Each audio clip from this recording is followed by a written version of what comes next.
Isang mapagpalang araw po sa inyo, Sir Blair. At sa lahat po ng inyong tagapakinig at taga-suporta sa inyong mga YouTube channel na The Voice Addict at mga kwento ni Apong Isaac. Isa po ako sa nalilibang at naaaliw sa mga kwentong ibinabahagi niyo po sa inyong YouTube channel. Sana ay wag po kayong magsawa na maghatid sa amin ng magagandang istorya na hindi lang puro katatakutan, kundi meron ding matututunang aral sa buhay. Sa buhay po natin, darating ang pagkakataon na susubukin tayo ng Diyos kung ano ang gagawin natin kapag merong nangangailangan ng tulong. Kung tayo ba ay kikilos o mas pipiliin natin na manahimik na lang. Itago nyo na lamang po ako sa pangalan na Danilo. At ito ang aking kwento. Ang aking kwentong ibabahagi sa inyo ay nangyari nung ako ay 30 taong gulang at wala pang sariling pamilya. Nang panahon na yon ay buhay pa ang aking Lola Fatima na siyang tanging kasama ko sa buhay. Bata pa lamang ako ay mahilig na akong magtanim at mag-alaga ng iba't ibang klase ng halaman. Hindi ko alam, pero may kakaiba kong sayang nakukuha sa tuwing napapalago ko ang aking mga tanim. Nang lumaki ako, ay pinagkakitaan ko ang aking libangan. Ibinibenta ko ang mga tanim ko at masasabi ko na mabenta ang mga halamang gamot. Sa ganung paraan ay nakakatulong ako kahit papano kay Lola Fatima sa mga gastusin namin sa araw-araw. Hindi kasi ako nakatapos ng high school. Kaya naman hirap akong makahanap ng maayos na trabaho, habang si Lola, kahit matanda na siya, ay tumatanggap pa rin siya ng labada. Gustuin ko man na tumigil na siya sa pagtatrabaho ay hindi pwede dahil parehas kaming magugutom. Isang tanghali, pagkatapos kong magluto, ay pinuntahan ko si Lola Fatima sa likod ng bahay kung saan siya naglalaba. Pakiramdam ko ay kinurot ang puso ko dahil sa napakarami niyang nilalaban ng oras na yon. La, kumain na po muna tayo. Tapos na po ako magluto. Mamaya na ako kakain. Mauna ka na. Kailangan ko kasing matapos itong nilalaban ko bago maghapon. Hindi ko kasi akalain na ganito pala karami ang ipapalabas sa akin ni Sonia. Mamaya na po yan, La. Baka mamaya ay mahimatay na po kayo dyan kasi hindi pa rin po kayo nag-aalmusal. Pagising ko, nandyan na kayo. Hayaan niyo po. At mamaya, tutulungan ko kayo sa paglalaba. Wag na. Kaya-kaya ko na ito. Pero kung gusto mo talaga akong tulungan, ay ipag-igib mo na lang ako babaya ng tubig doon sa may balon. Sige na, kumain ka na. Hindi pa naman ako nagugutom. Hindi po ako kakain, La. Kung hindi po kayo kakain. Abay, bakit naman? Nasa akin ba bibig mo? Basta, sige na, kumain ka na. Tirhan mo na labang ako ng ulam. Ayoko, La. Hindi po talaga ako kakain kung hindi ko po kayo kasabay. Saka magkakasakit po kayo niyan kapag hindi po kayo nagpapahinga at kumakain sa tamang oras. Ano bang pahinga ang sinasabi mo, Danilo? Sa mga kagaya nating mahirap ay hindi usong pahinga. Para lang yun sa mayayaman. Kapag nagpahinga tayo, mas mapapadali ang pagkamatay natin dahil sa gutom. Ay nako, pero sige na nga, pagbibigyan na kita. Kumain na muna tayo. Ano ba kasing niluto mo? Sarsyadong tilapia po. Umutang po ako kanina kay Aling Marisa ng isda nung dumaan po siya rito kanina. Bakit umutang ka pa? Hindi pa ka tayo nakakabayad kay Marisa doon sa inutang nating galunggong nung 1 linggo. Dinagdagan mo na naman ang utang natin. Mabait naman po si Aling Marisa. Saka hindi po siya naniningil. Ang sabi po niya ay bayaran na lang natin siya kapag may pera na tayo. Mukha pa lang hindi na tayo makakabayad sa kanya. Kailan ba tayo magkakaroon ng perang pambayad sa mga utang natin? Kapag nakabenta po ako ng halaman, ay magbabayad po tayo kay Aling Marisala para makautang ulit tayo sa kanya ng isda. Ganito na lang babuhay natin. Uutang tapos magbabayad, tapos uutang ulit. Mamamatay na lang siguro ako nang hindi nakakaranas ng maginhawang buhay. Huwag po kayo mag-alala, Lola. May awa po ang Diyos. Sa kamalay nyo, di ba? May bumagsak na swerte sa atin nang hindi natin inaasahan. Ang mabuti pa ay kumain na po tayo at baka lumamig na yung kanin.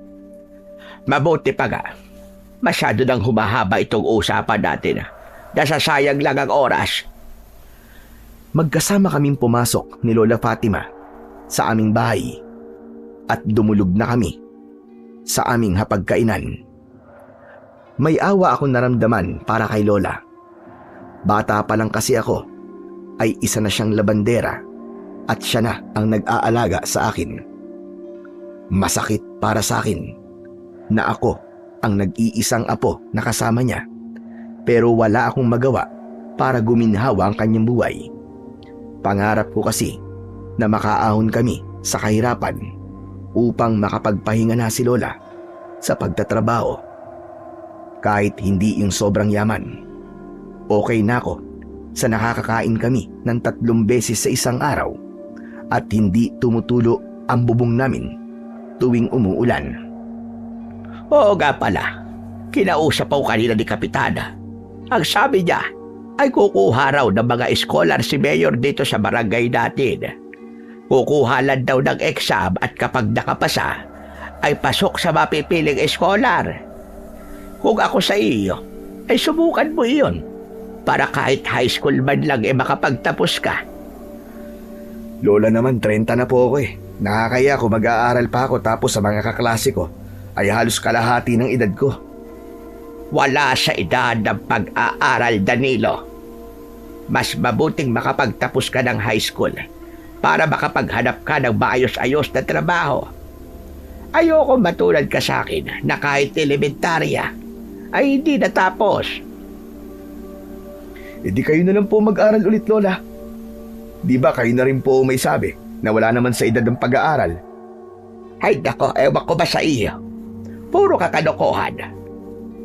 Pero Danilo, pag-isipan mo sinabi ko, ang gusto ko ay nasa maayos kang kalagayan bago man lang ako mamatay.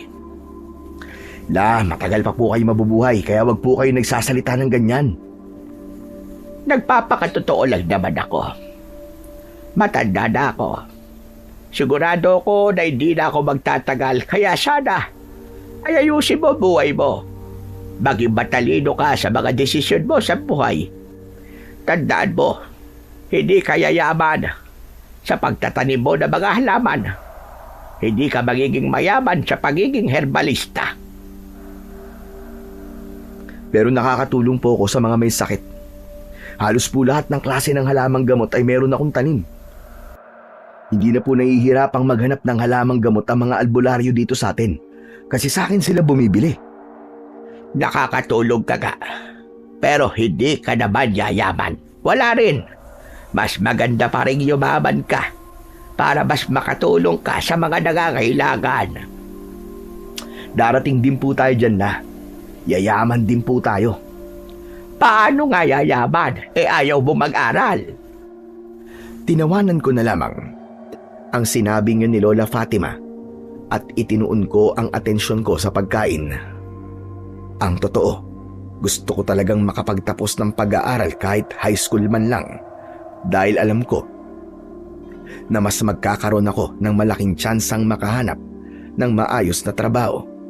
Pero iniisip ko kasi na hindi ko na matutulungan si Lola sa pagkita ng pera. Kapag nag-aral ako, ay mas magtatrabaho si Lola at mas lalo siyang mahihirapan. Kaya ng panahon na yon, ay umasa na lamang ako sa swerteng ipagkakaloob sa amin ng Panginoong Diyos. Nagmamadaling tinapos ni Lola Fatima ang kanyang pagkain at bumalik na kagad siya sa paglalaba. Ako naman ay niligpit na ang aming pinagkainan at hinugasan ang mga yon sa batalan. Pagkatapos ay pumunta ako sa unahan ng aming bahay para tignan ang aking mga halaman. Habang abala ko ron, ay narinig ko ang pagsigaw ni Lola Fatima mula sa likod ng bahay. Danilo! Ikuha mo nga ako ng tubig. Bilisan mo! Opo, sandali lang po, Lola. Kumuha ako ng isang baso ng tubig at dinala ko yun kay Lola Fatima. Akala ko ay normal na nauuhaw lang siya, pero kinabahan ako dahil panay ang tapik niya sa kanyang dibdib na para bang nahihirapan siyang huminga. Lola, ano po nangyayari sa inyo? Nahihirapan akong huminga. Bigla na lamang ako nahilo tapos sumakit ang dibdib ko. Naku, ito po. Uminom po muna kayo ng tubig. Sabi ko naman po kasi sa inyo magpahinga muna kayo eh. Hindi pa man nakakainom ng tubig si Lola nang bigla siyang nawalan ng malay. Mas lalo akong natakot. Pinilit ko siyang gisingin pero hindi na siya nagising. Ang unang pumasok sa isip ko ay dalhin siya sa ospital. Wala akong ideya kung paano ko nagawang buhatin si Lola Fatima papunta sa harapan ng aming bahay. Tumayo ako sa gitna ng daan at doon ako humingi ng tulong. Tulungan niyo ako! Kailangan ko madala sa ospital si Lola! Parang awa niyo na! Tulungan niyo ako! Naiyak ako, lalo na nang nakita ko na nakatingin lang sa amin ang mga tao. Kahit isa ay walang lumapit para tulungan kami. Kahit papano ay naintindihan ko sila dahil baka wala silang sasakyan na maaari naming gamitin para madala si Lola sa ospital. Sa labis na pagkataranta ko ay hindi ko napansin ang isang kotseng paparating. Nagulat na lang ako nang bigla yung bumusina at doon ko napagtanto na muntik na kaming mabangga ni Lola ng kotse. Bumaba sa kotse ang isang matangkad na lalaki. Ang lalaking yun ay si Don Ricardo. Kilala siya sa aming lugar dahil siya ang pinakamayaman doon. Nagmamay-ari siya ng malawak na lupain at meron siyang malamansyon na bahay. Wala siyang kaibigan dahil alam ng lahat kung gaano siya kasungit. Kahit minsan ay hindi ko pa siya nakita nang ngumiti man lang. Hoy! Kung magpapakamatay ka, ay wag mo akong idamay. Umalis ka nga dyan sa ladaanan ko. Pasensya na po kayo. Nawalan po kasi ng malay ang lola ko eh. Kailangan ko po siyang dalhin sa ospital. Don Ricardo, kakapalan ko na po ang mukha ko. Baka po pwedeng tulungan niyo kami ni Lola. Dalhin po natin siya sa ospital, parang awa niyo na po. Ayoko pong mamatay ang lola ko. Mataman akong tinignan ni Don Ricardo. Tila nag-iisip siya kung dapat ba niya akong tulungan o hindi. Pakiusap po, Don Ricardo. Kayo lang po makakatulong sa amin ngayon. Isakay mo sa likod ng lola mo. Sumama ka na rin, bilisan mo! Maraming salamat po. Hulog po kayo ng langit. Salamat po talaga. Huwag ka na magsalita dyan. Kumilos ka na at baka mamatay pa yan lola mo. Opo, opo. Salamat po uli. Muling sumakay si Don Ricardo sa kanyang kotse. Ako naman ay nagmamadaling binuksan ang pinto sa likod at doon kami sumakay ni Lola. Matapos yon ay mabilis na pinaandar ni Don Ricardo ang kotse. Hinawakan ko ang kamay ni Lola Fatima. Sa isip ko ay panay ang dasal ko na sana ay hindi siya kunin sa akin ng Panginoong Diyos. Ano ba nangyari sa lola mo? Hindi ko po alam eh. Naglalaba lang po kasi siya tapos bigla na lang po siyang humingi ng tubig. Pagpunta ko po sa kanya, sumasakit na po ang dibdib niya at nahihirapan po siyang huminga. Tapos nawalan po siya ng malay. May sakit ba siya sa puso? Hindi ko po alam, Don Ricardo eh. Hindi naman po kasi siya nagpapacheck up kasi wala po kami pera. Bakit? May health center naman dito ah. Bakit hindi mo siya roon ipa-check up? Sinabi ko na nga po yun sa kanya pero ayaw niya. Ang sabi niya ay mas mabuti po na hindi niya alam kung may sakit siya o wala. Kapag daw po nalaman niyang may problema sa kalusugan niya, ay baka mas maging mabilis pa ang pagkamatay niya dahil sa pag-iisip. Sa bagay, hindi na ako nagtataka. Ganyan talaga kayo mahihirap. Palaging binabaliwala ang mga bagay na dapat ay inuuna. Sa lahat, ang kalusugan dapat ang prioridad ng isang tao. Ang sakit niyo naman pong magsalita, Don Ricardo. Hindi po sa hindi namin prioridad ang aming kalusugan. Talagang wala lang po kasi kaming pera. Mas uunahin po namin ang pagkain namin kaysa sa pagpapacheck up. Umiling si Don Ricardo. Gusto ko pa sanang makipagtalo sa kanya at sabihin na hindi niya kami maiintindihan dahil mayaman siya habang kami ay mahirap. Pero hindi ko na yung ginawa dahil tinutulungan niya kami ni Lola Fatima. Hindi nagtagal ay nakarating na kami sa isang ospital sa bayan. Agad kong ibinaba si Lola sa kotse at sa pagmamadali ay hindi ko na nagawang magpasalamat kay Don Ricardo. Dumiretso na ako sa loob ng ospital at agad namang kaming inasikaso ng 2 nurse. Habang nasa loob ng emergency room si Lola Fatima, ay panay ang dasal ko na sana ay ligtas siya. Maya-maya pa ay lumapit sa akin ang isang doktor at sinabi niya sa akin na inatake sa puso si Lola. Hindi pa maaaring lumabas ng ospital si Lola dahil kailangan pa siyang i-monitor ng ilang araw.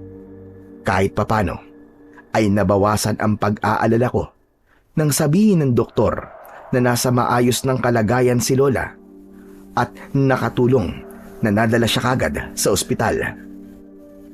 Kinailangan kong umuwi sa bahay para kumuha ng damit ni Lola Fatima. Nang nasa bahay na ako, ay doon ko na naisip ang perang kailangan namin para pambayad sa ospital. Naisip ko rin si Don Ricardo. Kailangan kong bumawi sa kanya kahit sa maliit na paraan lang. Dahil kung hindi niya kami tinulungan, ay baka patay na ngayon si Lola Fatima. Wala kong ibang maibibigay kay Don Ricardo, kundi ang aking mga halaman. Nagdesisyon akong dalhin ang isang halamang gamot na kung tawagin ay tiyaang gubat sa kanyang bahay. Bago ako bumalik sa ospital, ay pumunta muna ako sa bahay ni Don Ricardo. Nang nasa harapan na ako ng malaking gate ng bahay niya, ay isang kasambahay ang kumausap sa akin. Sinabi ko na kailangan kong makausap si Don Ricardo at ipinaalam ko na ako yung tinulungan niya kanina. Sandaling pumasok ang kasambahay. Nang bumalik siya, ay pinapasok niya ako. Pinaupo niya ako sa malambot na sofa at hindi ko maiwasang humanga sa ganda ng bahay ni Don Ricardo. Isa yung mansyon. Grabe! Sobrang laki pala talaga ng bahay ni Don Ricardo. Napakayaman niya pala talaga. Kailan kaya ako magkakaroon ng ganitong bahay? Nagulat ako nang bumaba sa hagdan si Don Ricardo. Agad akong tumayo nang umupo siya sa pang-isahang upuan. Anong kailangan mo sa akin? Gusto ko pong magpasalamat ulit sa inyo kasi tinulungan niyo po kami ni Lola. Saka, Don Ricardo, gusto ko po sanang ibigay itong halamang gamot na tiyaang gubat sa inyo. Maganda po itong gamot sa sakit ng tiyan at kapag nag-LBM po kayo, papakuluan niyo po ang dahon nito at iinumin ng pinagpakuluan. Albularyo ka ba? At alam mo mga ganyang bagay? Nako, hindi po. Mahilig lang po talaga ako magtanim ng kung ano-anong halaman. Pero ang paborito ko pong itanim at alagaan ay ang mga halamang gamot. Doon po kasi ako kumikita ng pera eh. Kasi naibibenta ko po ang mga yon lalong-lalo na sa mga albularyo. Pasensya na po kayo, Don Ricardo ah. Kung ito lang po ang kaya kong ibigay sa inyo kapalit po ng pagtulong nyo sa amin. May sinabi ba akong humihingi ako ng kapalit sa ginawa ko? Wala naman po. Pero gusto ko lang po talagang ibigay ito sa inyo bilang pasasalamat. Tatanggapin ko yan. Dahil mukhang mapapakinabangan ko ang halaman na yan. Iwan mo na lang mamaya sa harapan ng bahay ko. Oo nga pala. Kumusta na ba ang lola mo? Maayos na po ang kalagayan niya. Pero ang sabi po ng doktor ay hindi pa po siya pwedeng lumabas ng ospital. Sige po, Don Ricardo. Baka nakakaabala na po ako. Aalis na po ako. Maraming salamat po ulit ha. Hindi na nagsalita si Don Ricardo. Nahihiya akong lumabas ng bahay niya at iniwanan ko ang halamang gamot. Kahit papano ay nawala ang takot ko kay Don Ricardo. Para sa akin, sa kabila ng istrikto niyang personalidad, ay meron pa rin siyang mabuting puso. Dumiretso ko sa ospital, dala ang mga damit ni Lola Fatima. Pagpasok ko sa kwarto niya, ay napangiti ako dahil gising na siya. Agad akong lumapit sa kanya, pero malakas niya akong binatukan. Aray ko naman, Lola. Bakit niyo ako binatukan? Bakit mo ko dinala rito? Nawalan po kayo ng malay eh. Tapos inatake na po pala kayo sa puso. Kung di ko po kayo dinala rito sa ospital, malamang patay na po kayo ngayon. Sana nga ay hinayaan mo na lamang ako mamatay. Hindi ka ba nag-iisip? Saan tayo kukuha ng perang pambayad dito? La, kahit mamatay po kayo, ay gagastos pa rin tayo. Bibili po tayo ng kabaong, tapos mga biskwit at kape. Dahil po sa lamay nyo, di po ba?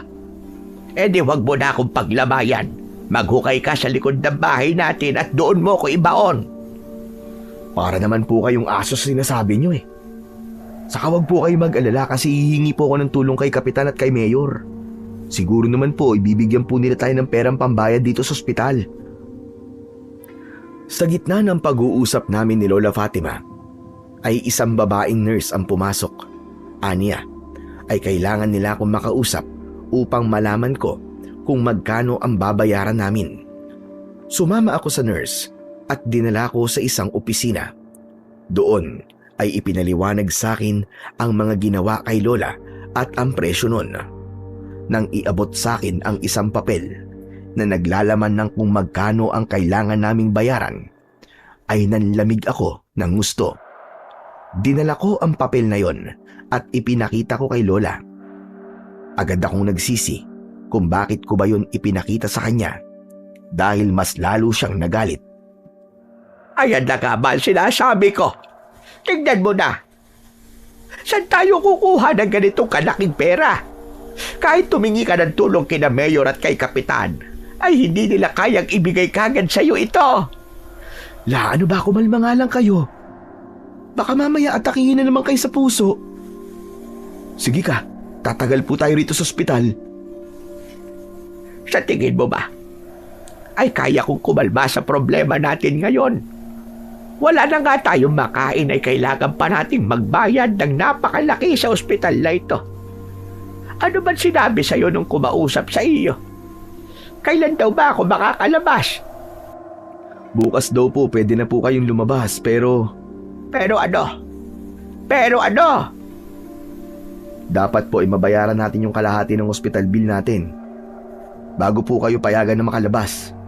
Tapos may pipirmahan po tayo na nangangako tayo na babayaran natin yung kulang. Habang di po natin nababayaran yung kalahati, ay dito po muna kayo. At araw-araw ay manadagdagan po ang kailangan nating bayaran sa ospital. Kasi may bayad po tong kwarto nyo kada araw eh. Ospital ba talaga ito o hotel? Bakit may bayad ng kwarto kada araw? Diyos ko, sabi ko na nga ba, dapat ay hindi mo na ako dinala rito. Sa albularyo mo na lang sana ako dinala para mas makamura pa tayo. Ganito na lang, sabihin mo sa kanila na doon na lang ako matutulog sa daanan ng mga tao. Hindi na kamo ko gagamit ng kwarto sa ospital na ito. Pero la, hindi po pwede yung gusto nyong mangyari. Baka matapakan pa kayo doon ng mga tao eh. Hayaan niyo po at gagawa po ako ng paraan para makalabas kagad kayo rito. Nangangako po ako sa inyo. Ewan ko ba sa'yo, Danilo? Sa nangyayari ngayon, ay mas gusto ko pang mamatay na lamang. Alam kong mas nag-aalala si Lola Fatima sa akin dahil ako ang maghahanap ng perang pambayad sa ospital. Ramdam kong ayaw niya akong mahirapan pero wala na kaming magagawa. Mas gusto ko pa ang ganong problema kaysa ang mamatay si Lola dahil hindi ko siya dinala sa ospital. Nang sumunod na araw, ay agad akong kumilos para makaipon ng perang pambayad sa ospital para makalabas kagad si Lola Fatima. Lumapit ako kay Kapitan at kay Mayor. Binigyan nila ako, pero napakalaki pa rin ng kulang at hindi man lang yun umabot sa kalahati ng dapat naming bayaran. Bagsak ang balikat ko habang naglalakad ako pauwi sa aming bahay. Sino pa kaya ang pwede kong lapitan ng mautangan? Hindi pwedeng magtagal si Lola sa ospital dahil mababaon kami ng gusto sa utang. Baka makulong pa kami kung sakali. Sa bagay, kung makukulong kami, ay parang mas okay yun kasi libre ang tirahan namin at pagkain namin doon. Napahinto ako sa paglalakad nang napatapat ako sa malaking gate ng bahay ni Don Ricardo. Sakto na nasa labas si Don Ricardo. Nakaupo siya habang umiinom ng kape. Isang ideya ang pumasok sa utak ko at yun ay ang umutang ng pera kay Don Ricardo. Ang hindi ko lang sigurado ay kung papautangin niya ako lalo na't alam niya na wala akong kakayahan na magbayad. Pero desperado na ako kaya kinapalan ko na ang aking muka. Lumapit ako sa gate at mula roon ay tinawag ko si Don Ricardo. Tumayo si Don Ricardo at lumapit siya sa akin. Ikaw na naman. Anong kailangan mo? Huwag mo sabihin na may dala ka na namang halamang gamot. Wala po, Don Ricardo. Pwede ko po ba kayong makausap? Tungkol saan? Pwede po bang sa loob na lang po tayo mag-usap kung okay lang po sa inyo? Seryoso akong tinignan ni Don Ricardo.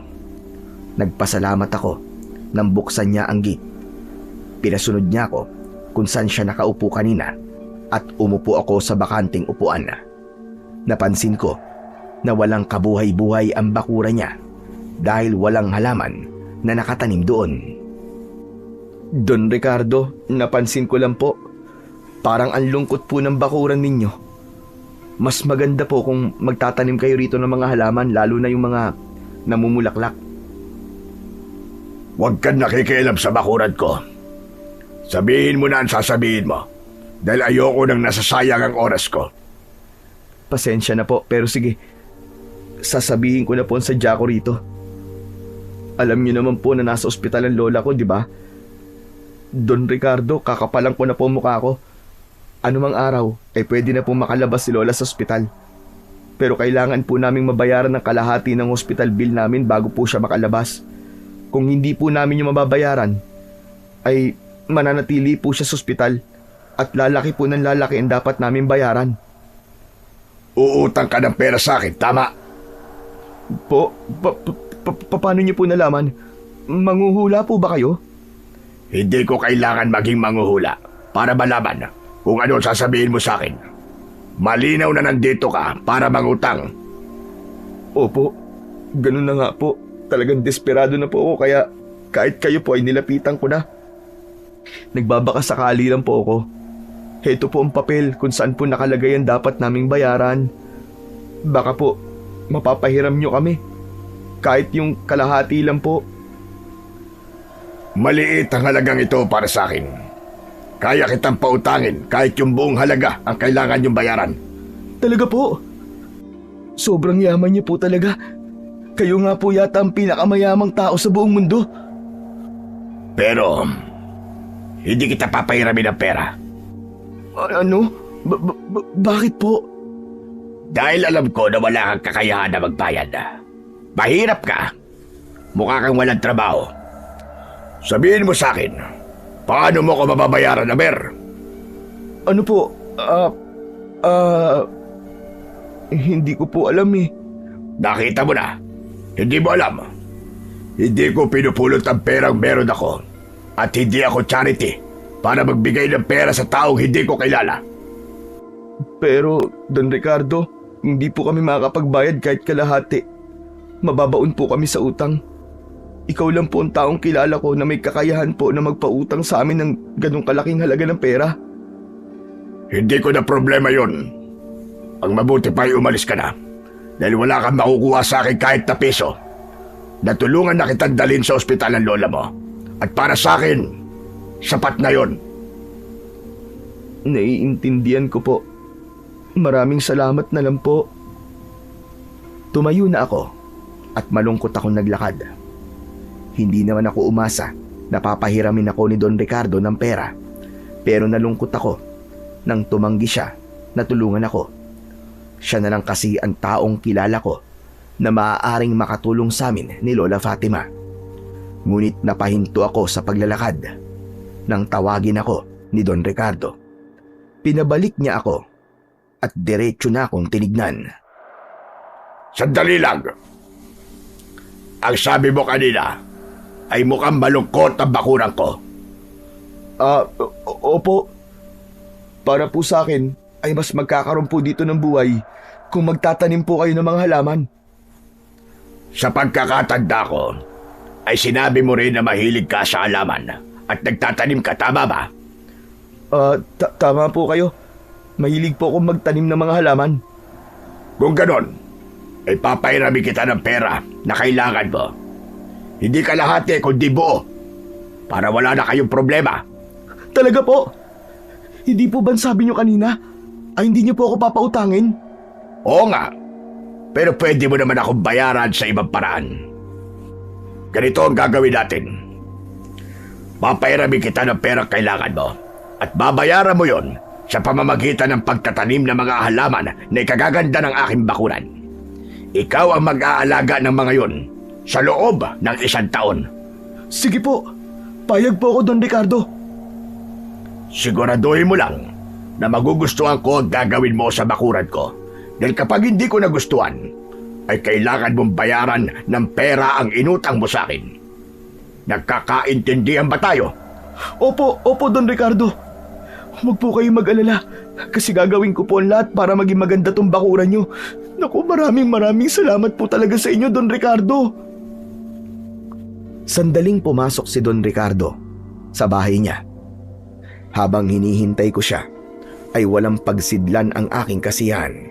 Maya-maya pa, ay bumalik na si Don Ricardo at inabot niya sa akin ang isang tseke na nakasulat ang halaga ng pera na kailangan naming bayaran sa ospital. Salamat po talaga. Napakalaking tulong po nito sa amin ni Lola Fatima. Hulog po kayo ng langit sa amin. Hindi tulong yan. Utang yan at kailangan mo yung bayaran sa pamamagitan ng serbisyo mo. Kahit na po, Don Ricardo, para sa akin ay tulong pa rin po ito. Hindi ko na po kasi talaga alam kung saan po ako kukuha ng perang pambayad sa ospital eh. Mabuti na lang po at naisip ko po kayo kaya pumunta po ako rito. Balak ko na nga po sanang maghanap ng bumibili ng kidney kasi ibebenta ko na lang po yung isa kong kidney. Pero dahil po sa tulong nyo, ay hindi ko na po yung kailangan gawin. Ang dami mo pang sinasabi. Sige na, pupunta ka na sa bayan at ipapalit mo na sa bangko ang tseke. Baka babaya ay mapagsaraduhan ka pa ng bangko kung hindi ka kagad kikilos. Tatawag na rin ako sa bangko para hindi ka mahirapan at hindi ka matagalan. Napapalitan yan. Sige po, aalis na po ako. Maraming salamat po talaga sa inyo, Don Ricardo. Sa isang iglap, ay napalitan ng saya ang lungkot na nararamdaman ko kanina. Hindi ako makapaniwala sa pagkakataon na yon ay nakatulong sa amin ni Lola ang hilig ko sa pagtatanim ng mga halaman. Agad akong nagtungo sa isang bangko sa bayan matapos namin mag-usap ni Don Ricardo. Hindi ako nahirapang papalitan ng pera ang tseke. Hindi na ako nagsayang ng oras at dumiretso na kagad ako sa ospital at buo kong binayaran ang hospital bill ni Lola Fatima. Nang sumunod na araw ay bumalik ako sa ospital at nang sabihin ko kay Lola na makakauwi na siya ay hindi siya makapaniwala. Paano ako makakauwi? Hindi ba sabi mo ay makakauwi lang ako kapag nakabayad na tayo rito kahit kalahati? La, bayad na po tayo at hindi lang po kalahati kundi buo. Diyos ko po, nababaliw na po ba ang apo ko? At paano tayo makakabayad ng buo? Kalahati pa nga lang pinoproblema na natin. Umutang po ako kay Don Ricardo. Siya po nagpahiram sa akin ng pera. Ano ka ba? Si Don Ricardo na masamang ugali at hindi marunong gumiti, pinahiram ka ng pera. O di ba? Kahit kayo po hindi makapaniwala. Ako rin po. Hindi ako makapaniwala na tinulungan niya tayo. Pero hindi mo ba naisip na panibagong problema na naman yan? Saan tayo kukuha ng pambayad sa kanya? Wag po kayong mag-alala. Kasi hindi po pera ang ibabayad ko sa kanya. Siya po mismo nagsabi na ang kapalit ng perang pinahiram niya sa atin ay pagagandahin ko daw ang bakuran niya. Tataniman ko po yun ng iba't ibang halaman at 1 taon ko pong aalagaan ng mga yon. Kita mo na may naitulong po sa atin yung hilig ko sa pagtatanim. Aba, oo nga ano. Akalain mo nga naman at may naitulong sa atin ang pagtatanim mo. Pero totoo ba yung sinabi mo? Baka naman sinasabi mo lang yan dahil ang totoo ay nang hold up ka ng Bangko Damotres ka. Si Lola naman, ginawa niyo pa akong kriminal. Hindi ko po magagawa yun. Ang mabuti pa ay umuwi na po tayo. Sigurado po ako na namimiss niyo na po ang bahay natin. Ay oo nga, sinabi mo pa. Kahit malambot ang higaan ko dito, ay hindi ko pa rin ipagpapalit ang papag natin. Inayos ko na ang mga gamit ni Lola Fatima at pagkatapos ay masaya kaming umuwi. Hanggang sa sandaling yun ay hindi pa rin ako makapaniwala na si Don Ricardo ang magiging sagot sa problema namin ni Lola. Nang nakauwi na kami sa bahay ay naramdaman ko ang kasiyahan ni Lola Fatima. Nagpaalala ako sa kanya na wag muna siyang tumanggap ng labada kahit 1 linggo para makapagpahinga siya. Ayaw niyang pumayag nung una pero tinakot ko siya na kung hindi siya susunod ay malamang aatakihin na naman siya sa puso at babalik na naman kami sa ospital. Umubra naman ang pananakot ko kaya pumayag na siya sa huli. Naisip ko rin na yung perang ibinigay ni Kapitan at Mayor ang gagamitin naming panggastos. Kinabukasan ay maaga akong nagising. Pumili ako ng mga halamang namumulaklak sa mga tanim ko na dadalhin ko kay Don Ricardo. Inilagay ko sa lumang paso ang mga halamang napili ko. Humiram ako sa kapitbahay ko ng kariton para hindi ako mahirapan sa pagdadala ng mga yon. Habang abala ako sa aking ginagawa, ay lumapit naman si Lola Fatima sa akin. Mamaya mo na tapusin yung ginagawa mo at kumain muna tayo. Sandali, yan ba mga halamang dadalhin mo kay Don Ricardo at itatanim mo sa bakuran niya? Opo. Ang gaganda po, di ba? Magaganda nga, pero magugustuhan niya kaya yan. Puro namumulaklak ang mga yan. Base sa pagkakakilala nating lahat sa kanya, parang hindi siya mahilig sa mga ganyang klase ng halaman. Ang sabi po kasi niya ay ako na pong bahalang magpaganda ng bakuran niya. Sa kamalay naman natin, magustuhan niya po ang ganitong klase ng halaman. Kung hindi, edi ibabalik ko po rito at kukuha po ako ng iba. Sa bagay, may punto ka naman. Pero mag-almusal na muna tayo para makapunta ka na kay Don Ricardo. Iniwan ko muna ang aking ginagawa at sabay kaming kumain ni Lola Fatima. Pagkatapos naming kumain, ay muli kong inayos ang mga halamang dadalin ko kay Don Ricardo at saka ako umalis. Pagdating sa bahay ni Don Ricardo, ay napansin kong nakabukas ang gate na para bang alam niya na darating ako. Pumasok ako at kumatok ako sa pinto. Ang kasambahay ang nagbukas at tinawag niya si Don Ricardo. Hindi nagtagal ay nasa harapan ko na si Don Ricardo. Magandang umaga po sa inyo, Don Ricardo. Dala ko na po yung mga halaman na itatanim ko po. Pero may mga idadagdag pa po ako sa mga susunod pong araw. Mabuti naman at marunong kang tumupad sa usapan natin. Siyempre naman po. Ang laki po ng tulong na nagawa niyo sa amin kaya dapat lang po na tumupad po ko. Gusto niyo po bang makita ang mga halamang itatanim ko ngayong araw? Sige, mas mabuting makita ko ang mga ilalagay mo sa bakuran ko bago mo itanim ang mga yun. Sumama sa akin si Don Ricardo at huminto kami sa tabi ng kariton na dala ko. Bakit puro yata namumulaklak ang mga halaman dinala mo? Magtatayo ka ba rito ng flower shop? Hindi po. Mas magiging maganda po kasi ang bakuran nyo kung may mga halamang namumulaklak. Kumbaga magkakaroon po rito ng kulay. Saka hindi lang po sila magaganda sa mata.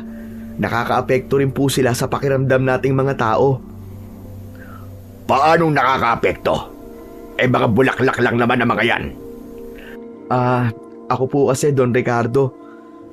Kapag meron po akong iniisip na problema, ay tumatambay lang po ako sa halamanan ko.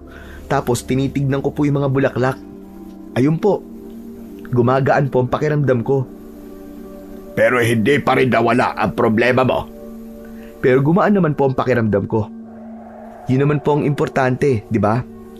Saka hindi po mahirap alagaan ang mga yan. Gaya po nitong rosal. Namumulaklak po yan kahit mainit ang panahon. Yang gumamela naman po ay madalas na hindi pinapansin. Pero maganda rin po yan. Lalo na kapag namumulaklak po ng marami. Ang maliit. Ano ba yan? Santan po ang tawag dyan. Maganda po silang itanim sa may labas. Doon po sa tabi ng pader nyo. Mukhang marami ka nga talagang alam sa pag-aalaman. Opo. Talagang nagtatanong-tanong din po ako sa mga biyasa sa pagtatanim para matuto pa po ako. Pero may isasuggest po ba kayo kung saan nyo po gusto na itanim ko tong mga halaman? O baka may iba pa po kayong halaman na gustong ipatanim po sa akin? Ikaw na ang bahala ron. Pero yung rosal ay itanim mo sa tabi ng malaking bintana sa kaliwa ng bahay ko. Bakit po? Kailangan ko pa ba sagutin ang tanong mong yan? Ay, hindi na po. Sige po, doon ko po yan itatanim. At gusto ko ng mga halamang gamot sa likod ng bahay ko. Yung mga gamit ay papakuha ko kay Manang. Dahil mukhang kulang-kulang ang gamit mo. Ikaw nang bahala kung saan mo itatanim ang ibang halaman. At ipapaalala ko lang sa'yo na kapag hindi ko nagustuhan ang trabaho mo, ay babayaran mo ng pera ang utang mo sa akin. Wala pong problema, Don Ricardo. Ako na po nagsasabi, magugustuhan niyo po ang resulta ng gagawin ko rito sa bakuran niyo. Bigla kong natigilan nang napansin ko ang medalyon na nakakwintas kay Don Ricardo. Hindi ko maintindihan kung bakit napatitig ako roon. Anong tinitingin-tingin mo dyan? Don Ricardo, yung suot niyo pong medalyon. Ngayon ko lang po kasi napansin na suot niyo po yan eh. Ang ganda-ganda po. Ang daming nakaukit na simbolo. Ano pong ibig sabihin ng mga nakaukit dyan? Wala akong oras para sagutin ang tanong mo. Anting-anting po ba yan? Siguro yan po ang sikreto nyo kung bakit po kayo mayaman, ano? Pampaswerte po siguro yan, ano? Hindi ko kailangan ng pampaswerte para yumaman. Kung ano meron ako ngayon, ay pinaghirapan ko ba ngayon? At ayoko rin ng masyadong maraming tanong. Ayoko rin sa mga magnanakaw. Kaya kung nagbabalak ang pagnakawan ako, ay mag-isip-isip ka na ngayon. Dahil hindi mo gugustuhin na makalaban ako. Ay, hindi naman po, Don Ricardo. Huwag po kayo mag-alala. Hindi po ako magnanakaw. Hindi ko po sisirain ang tiwalang ibinigay niyo po sa akin. Tiwala? Sino may sabing may tiwala ako sa'yo? Hindi ko basta-basta ibinibigay ang tiwala ko sa isang tao. Lalo na't hindi ko kilala. Kahit nga pangalan mo ay hindi ko pa alam. Kaya bakit kita pagkakatiwalaan kagad? Ay, oo nga pala, no? Hindi ko pa pala nasasabi ang pangalan ko po sa inyo. Ako po si Danilo. Pero gaya po ng sinabi ko, ay hindi po ako gagawa ng masama abang nagtatrabaho po ako rito sa inyo. Sige na. Simulan mo na ang pagtatrabaho. Mamaya ay titignan ko ang ginawa mo. Nang pumasok na si Don Ricardo sa bahay niya, ay sinimulan ko na ang dapat kong gawin. Maya-maya ay dinala ng kasambahay ang iba pang mga gamit na kailangan ko. Siniguro ko na nasa tama at magandang pwesto ang mga halaman, hindi ko rin kinalimutan na ilagay ang rosal sa lugar na sinabi ni Don Ricardo. Pagsapit ng tanghali, ay dinalhan ako ng pagkain ng kasambahay at sandali akong nagpahinga. Pagkatapos kumain, ay muli akong nagtrabaho. Bandang hapon, ay muling lumabas si Don Ricardo. Nang oras na yon, ay tapos na ako at nakaupo na lang ako sa harapan ng bahay. Hindi ako nagsalita at hinayaan ko lang siyang tignan ang aking ginawa. Nagustuhan niyo po ba, Don Ricardo? Kung may ipapabago po kayo ng pwesto, sabihin niyo lang po at ililipat ko po kagad. Okay na yan. Magandang ginawa mo. Naku, maraming salamat po at nagustuhan niyo. Mas lalo pa po yung gaganda kapag namulaklak na po ang mga yan. Sa ngayon, maaari ka nang umuwi. Pero tandaan mo, hindi pa rito natatapos ang trabaho mo. 1 taon mong aalagaan ang mga yan. At kapag may gusto kong ipabago at idagdag, ay kailangan mo sumunod. Hindi ko po yun makakalimutan. Maraming salamat po ulit sa inyo, Don Ricardo. Matapos kong magpaalam kay Don Ricardo, ay umuwi na ako sa aming bahay. Pagdating ko, ay nagulat ako dahil naabutan ko si Lola Fatima sa likod ng bahay na naglalaba. Pakanta-kanta pa siya na para bang hindi siya galing sa ospital nung nakaraang araw. Lola, bakit po naglalaba kagad kayo? Ay, kabayo ka! Ano ka ba naman, Danilo? Bakit mo ako ginugulat? Paano kung atakihin na naman ako sa puso? Ako po ang aatakihin sa puso sa ginagawa nyo, La eh. Hindi po ba nag-usap na po tayo na magpapahinga po muna kayo? Kayo naman, Lola, 1 linggo lang naman po yun eh. Bakit di niyo po magawa? Hayaan mo na. Konti lang naman ito. Sayang din yung kikitain ko pambili natin ng ulam at bigas. Eh, di ba? Wala ka namang sasahurin sa trabaho mo kay Don Ricardo. May pera pa naman po tayo, La eh. Yung binigay po ni Kapitan at ni Mayor. Hay nako, gasino na lamang yon. At hindi mo na mamalayan, mauubos din yon. Ang tigas po talaga ng ulo nyo, La. Mabuti pa nakausapin ko na po yung mga nagpapalabas sa inyo. Sasabihin ko po sa kanila na wag muna sila magpapalabas sa inyo dahil kakalabas nyo pa lang po ng ospital. Saka ko na po tatapos niyan, La. Magpahinga na po kayo. Sige, kung gusto mo na ikaw ang gumawa nito ay hindi na kita pipigilan. Total ay kanina pa sumasakit ang balakang ko. Kasi kanina pa akong nakaupo rito. Tumayo na si Lola at ako na umupo para maglaba. Habang nagkukusot ay napansin ko na nasa tabi ko pa rin siya. Oh, bakit nandiyan pa rin po kayo? Pumasok na po kayo roon at magpahinga. Naisip ko kasi na hindi pa ako nakakapagpasalamat sa iyo, Apo. Para sa naman po, La? Sa mga bagay na ginagawa mo para sa akin. Kahit mahirap tayo, ay masasabi ko maswerte pa rin ako. Dahil nagkaroon ako ng apong kagaya mo. Hindi ka sakit sa ulo at napakasipag mo pa. Wala po kayong dapat na ipagpasalamat sa akin kasi lahat po ng ginagawa ko ay paraan ko lang po ng pagtanaw ng utang na loob ko po sa inyo. Simula po pagkabata ko, kayo na po nag-aalaga sa akin. Kahit ngayong malaki na ako, inaalagaan niyo pa rin po ko. Kaya kung may dapat man pong magpasalamat ay ako po yun, La. Salamat po kasi hindi niyo po ako pinabayaan. Ay nako, bakit ba napunta sa ganitong usapan natin? Naiiyak tuloy ako. Eh kayo naman kasi, kasalanan niyo eh. Kayo po nagsimula niyan eh. Ang mabuti pa po ay magpahinga na kayo. Tatapusin ko lang po itong labahin niyo. Si Lola talaga pinaiyak din ako eh. Nang pumasok na si Lola Fatima sa loob ng aming bahay, ay sinimulan ko ng tapusin ang mga nilalabhan niya kanina. Hindi nawala ang ngiti ko dahil napakasarap sa pakiramdam nang marinig na nagpasalamat si Lola sa akin kahit ang totoo ay ako pa nga ang napakaraming dapat na ipagpasalamat dahil siya ang naging lola ko. Sa mga sumunod na araw ay tuluyan na akong nasanay sa pagpunta sa bahay ni Don Ricardo para ayusin ang kanyang bakuran. Hinayaan niya akong gawin ang trabaho ko at napakasaya ko dahil lahat ng iminumungkahi ko sa kanya ay nagugustuhan niya.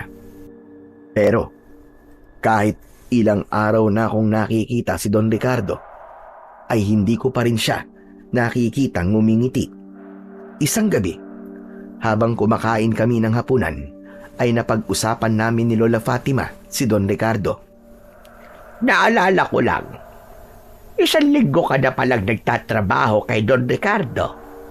Kumusta naman ang trabaho mo sa kanya, iho? Ayos naman po. Nakakatuwa nga po kasi nagugustuhan niya po yung mga halaman na itinatanim ko po sa bakuran niya. Wala rin po siyang reklamo kung saan ko po ipinipwesto ang mga yon. Alam mo, pwede mong pagkakitaan niya na po. Hindi ka lang pwedeng magbenta, pero pwede ka ring magpaganda ng mga bakuran ng ibang tao. Oo nga po di ko po akalain na meron din pala akong talento sa pagdidisenyo ng bakuran gamit ang mga halaman ko. Noon ko pa nakikita ang talento mo na yan. Kasi may ilang mga tao na kapag nakikita yung bakuran natin ay pinupuri talaga nila. Maganda raw at hindi magulo kahit napakaraming halaman. Kumusta pala si Don Ricardo bilang amo? Hindi ka ba niya sinisigawan o sinasaktan? Hindi po siya naninigaw at nananakit. Kahit mukhang kaya niya pong gawin yon. Yun nga lang po, palagi po siyang seryoso at hindi talaga ngumingiti. Pakiramdam ko nga po hindi dating ganun si Don Ricardo Baka mamaya may dahilan kung bakit siya naging masungit at parang galit sa mundo. Ganon talaga kapag tumandang mag-isa. Nagiging bugdutin. Hindi ba wala siyang kasamang kamag-anak o asawa man lang sa bahay niya? Meron naman po siyang kasama. Yung nag-iisa niya pong kasambahay. Kahit na, iba pa rin kapag kadugo mo ang kasama mo sa buhay. Sabagay, tama po kayo sa sinabi niyo. Pero mabait po talaga si Don Ricardo. Nasasabi lang po ng mga tao na masama ang ugali niya kasi bumabase lang po sila sa nakikita nila. Pero para po sa akin, isang malaking patunay na mabuti po siyang tao ay nung tinulungan niya tayo kahit hindi naman po niya tayo kilala. Kung hindi po dahil sa kanya, ay hindi po kayo madadala sa ospital at hindi ko po kayo mailalabas ng ospital. Magsasalita pa sana si Lola nang may narinig kaming sigawan ng mga tao sa labas. May pagtatakang nagkatinginan kami ni Lola at sabay kaming tumayo upang makiisyoso. Lumabas kami at mas lalo kaming nagtaka nang may mga taong tumatakbo. May ilang lalaki na may dalang itak na nakapalibot sa bahay na nasa tapat namin. Nagtanong si Lola Fatima kung anong nangyayari at nalaman namin na mayroong nakitang aswang sa bubong ng bahay na pinapalibutan ng mga tao. Aba, ngayon ko lang yata narinig na may aswang dito sa atin Kaya nga po Pero hindi po ba buntis po yung babaeng nakatira sa bahay na yan? Baka kaya po siya inaaswang dahil buntis siya. Diyos ko, huwag na tayo makiusyoso dyan at baka babaya madamay pa tayo. Tara na, bumalik na lang tayo sa bahay at magsarado na kagad tayo ng pinto. Lola naman kung makapag-react ka para kang bibiktimay ng aswang, hindi ka naman po buntis at hindi ka na mabubuntis. Magtigil ka. Hindi porke hindi ako buntis ay iligtas na ako sa aswang. Alam mo, yung mga pesting aswang na yan ay nabibiktima na kahit kasino. Wala silang pinipiling edad. Matapos yun, ay nagmamadaling pumasok si Lola sa bahay habang ako naman ay natatawang sumunod sa kanya. Hindi pa kasi ako kumbinsido na aswang ang nakita ng mga tao at maniniwala lamang ako kung ako mismo ang makakakita sa nilalang na yon. Kinabukasan ng umaga, habang papunta ako sa bahay ni Don Ricardo, ay napansin ko na may pinagkakaguluhan ang mga tao sa gilid ng daan. Dahil sumipa ang pagiging tsismoso ko, ay nakiusyoso na rin ako. Halos masuka ko nang nalaman ko kung ano ang pinagkakaguluhan nila. Isang bangkay ng aswang ang naroon at kalunos-lunos ang kanyang itsura. Puno ng sugat ang buo niyang katawan na para bang wala siyang awang pinagtatataga. Narinig ko sa mga tao na yun yung aswang na nakita nila kagabi at wala silang ideya kung sino ang pumatay sa aswang. Nagpatuloy ako sa paglalakad at hanggang sa nakarating ako sa bahay ni Don Ricardo ay tila wala ako sa sarili dahil iniisip ko yung pinatay nung aswang. Nakaupo si Don Ricardo sa labas at umiinom siya ng kape. Nakatulala akong umupo sa tabi niya at kinuha ko ang tasa at humigop ako ng kape. Hoy, ano ka ba? Kape ko yan ah. Naku, sorry po, Don Ricardo. Sorry. Ipagtitimpla ko na lang po kayo ng panibagong kape. Wag na. Nawalan na ako ng gana. Ano ba nangyayari sa'yo? At parang wala ka sa sarili mo. Kasi po, Don Ricardo, may patay po na aswang. Doon po sa daan. Sa tingin ko po, ayun po yung aswang na nakita ng mga tao kagabi. Aswang?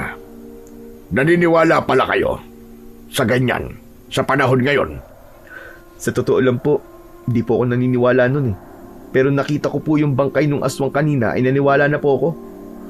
Nakakatakot po ang itsura niya, Don Ricardo. Para siyang halimaw na hindi ko maintindihan. Pero nakapagtataka, sino ang pumatay sa kanya? Sabihin na nga natin totoo mga aswang. Pero dapat niyo ba bang malaman kung sino ang pumatay sa kanya? Hindi ba dapat ay maging masaya na lang kayo dahil ligtas na kayo sa aswang? Sa bagay, tama po kayo. Pero sandali. Don Ricardo, bakit may sugat po kayo sa braso? Parang ang lalim po ng mga yan ah. Na paano po kayo? Wala to. Na-aksidente lang ako kagabi. Na-aksidente? Paano na-aksidente po? Kailangan ko pa bang sagutin ang tanong mo na yan? Gagaling ba mga sugat ko kapag nalaman mo kung anong klaseng aksidente nangyari sa akin? Sabi ko nga po, hindi na po dapat ako nakikialam sa buhay niyo eh. Sige po, magtatrabaho na po pala ako. Aayusin ko na po yung mga halamang gamot sa likod ng bahay niyo. Mabuti pa nga. Kumilos ka na. At ayoko ng tatamad-tamad. Kahit nasigawan ako ni Don Ricardo, ay hindi ako nasaktan. Sa ilang araw-araw na nakakasama ko siya, nakikita at nakakausap, ay napagtanto ko na sadyang ganun lang makipag-usap si Don Ricardo. Alam kong mali na palaging ganun ang tono ng kanyang pagsasalita, pero inintindi ko na lamang na yon ang kanyang personalidad. At habang nagtatrabaho ko, ay hindi ko maiwasang kabahan dahil sa pinatay na aswang sa aming lugar. Alam ko na magandang bagay na napatay kagad ang aswang, pero may hinala ko na hindi pa roon natatapos ang lahat. Pakiramdam ko ay hindi mag-isa ang aswang na yon at merong posibilidad na sa mga susunod na gabi ay aatake ang iba pa niyang kasamahan.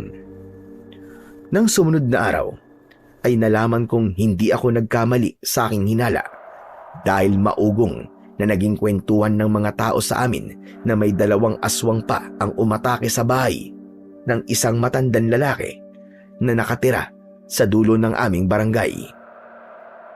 Mabuti na lang daw at nagawang makatakbo ng matandang lalaki sa bahay ng kapitbahay nito. Isang umaga, pagkarating ko sa bahay ni Don Ricardo, ay nakita ko siya na nasa harapan ng nakatanim na rosal. Pinagmasdan ko siya at nahuli ko siyang inaamoy ang mga bulaklak ng halaman na yon. Habang papalapit ako sa kanya, ay napansin ko ang lungkot sa kanyang mga mata. Naramdaman ni Don Ricardo ang presensya ko, kaya naman lumingon siya sa akin. Tila napapahiya siyang lumayo sa rosal. Buti naman at dumating ka na. Kanina pa kitang hinihintay. Tignan mo yung mga halamang gamot sa likod. At yung iba ay namatay na yata. Akala ko ba ay magaling kang mag-alaga ng mga halaman? Ang tinutukoy niyo po siguro ay yung mga itaninim kong oregano kahapon. Wala po kayong dapat na ipag-alala, ganun po talaga sila kapag bagong tanim pa lang. Kumbaga para bang nag-a-adjust pa po sila sa bagong lupa. Pero magiging maayos din po sila sa paglipas po ng mga araw.